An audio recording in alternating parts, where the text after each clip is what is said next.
ده ملخص سريع عن حكاية سالم لما اكتشف إن قواعد التجارة ليها وشين.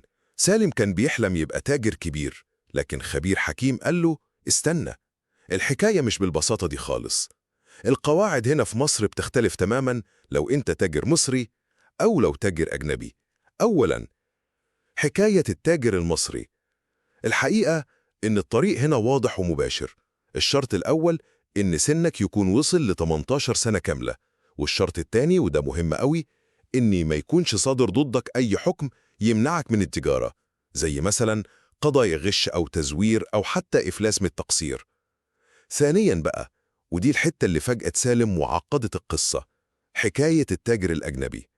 هنا الوضع مختلف خالص. لازم طبعا يكون عنده إقامة قانونية في مصر ويمشي على قوانين الاستثمار بالظبط.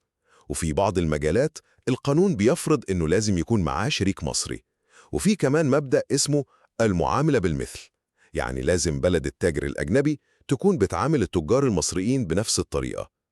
عالم التجارة طلع أكبر وأعقد بكتير من اللي كان سالم بيتخيله، وكل خطوة فيه ليها قانون بيحكمها. باختصار، التحول لرائد أعمال مش مجرد فكرة وشغف، دي خطوات قانونية بتحدد مصير مشروعك كله.